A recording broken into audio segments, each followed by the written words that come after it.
मी कॉलेजला असल्यापासूनच खूप देखणी मुलगी होते.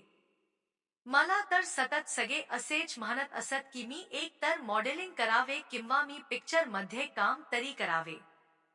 म्हणजे तुम्ही अंदाज बांधू शकता की मी कशी दिसत असेल ते. मी आधीपासूनच माझ्या शरीराची जादू काय आहे ते ओळखले होते.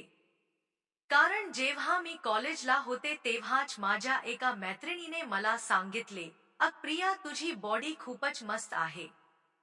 तुझी फिगर कमालीची सेक्सी आहे आणि तू जर का यावर काम केले नीट ना तर तुला तर कोणी पण मिळेल. ही गोष्ट वेगळीच आहे. पण तुझे करिअर पण मॉडेलिंग किंवा पिक्चर मध्ये अगदीच आरामात होईल." तिचे म्हणणे तसे चुकीचे नव्हते. कारण मी खरोखरच दिसायला देखणी होते. माझी उंची 5.5 फूट होती आणि मी त्या उंचीप्रमाणेच माझे अंग पण राखून होते. माझ्या छातीचे ते मांसल गोळे असे काही गोल होते की काही विचारू नका. माझ्या गोलाकार आणि भरदार छातीला बघून सगळी मुले अशिकाला घोटत असत की काही विचारू नका. माझी फिगर 36-24-36 अशी होतीच, पण माझ्या बेंबीच्या खोलगटपणा असेल की माझ्या त्या गच्च मांड्या असतील. सगळेच कसे मस्त मस्त होते. माझी गोलाकार आणि कमालीची भरलेली गांड म्हणजे मुलांच्या रोजच्या मुठेची सोय होती. मी चालू लागले की माझ्या खालीवर होणाऱ्या छातीला आणि माझ्या त्या गांडीला बघायला पोरांची लाईन लागलेली असत. त्यामुळे तर मी जास्तच खुश होत असे. मला जिम लावणे काही शक्य नव्हते कारण माझ्या घरची परिस्थिती काही फार चांगली नव्हती. पण मी म्हणून काही माझ्या वागण्यात तशी होती असे अजिबात नाही. मी खूप मुलांना खुश केले होते. कोणी पण असा नव्हता की मी त्याला काही दिले नव्हते. याचे सगळ्यात मोठे कारण हे होते की मुळातच मला खाज जास्त होती. माझा स्वभाव झवाडा होता आणि त्यामुळे माझी ही झवाडी कीर्ती सगळीकडे पसरली होती.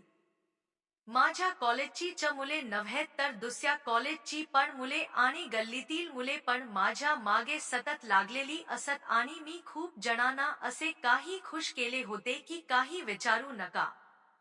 मीच मुळात फार दिवस संभोग न करता राहू शकत नव्हते आणि त्यामुळेच तर मला सतत नवनवीन सोटे उपभोगण्यासाठी लागत असत आणि मी त्याच्याच शोधात सतत असे. मी असेच एकदा माझ्या एका मैत्रिणीबरोबर कॉफी शॉप मध्ये बसले असताना एक माणूस माझ्याकडे आला आणि मला म्हणाला, "तू खूप सुंदर दिसते. तुला पिक्चर मध्ये काम करायला आवडेल का?" असे अचानक असा काही प्रश्न आल्याने मी खूपच गोंधले. पण मग त्याने मला त्याचा नंबर दिला आणि तो निघून गेला.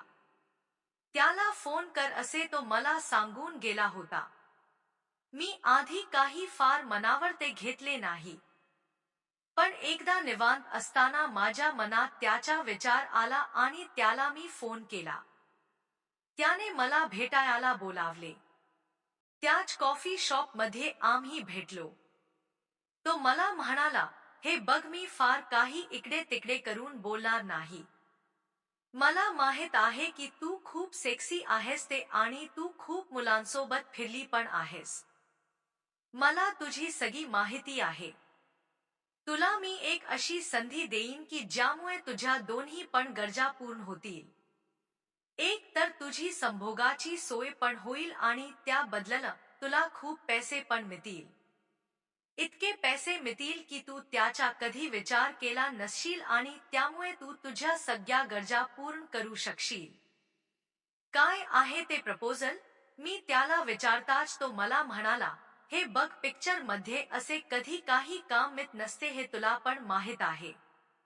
या जगात एकच गोष्ट पटकन विकली जाते आणि ती म्हणजे सेक्स. तुला अशाच पिक्चर मध्ये काम करायचे आहे आणि त्या बदल्यात तुला खूप पैसे मिळतील. काळजी करायची गरज नाही कारण ही मुले सगळी दुसऱ्या राज्यातील असतील आणि तुमचा हा पिक्चर पण तिकडेच रिलीज होईल. त्यामुळे तुला अजिबात काही घाबरण्याची गरज नाही." त्याने मला पुढे खूप वेळ याबद्दल समजावून सांगितले आणि मग तो निघून गेला. मी पुढे एक आठवडा यावर विचार करत होते. करू की नको असा विचार करत असतानाच मी पण तोच विचार केला जो तो माणूस मला सांगत होता. एक तर मी तमेटी संभोग करत टोनत आणि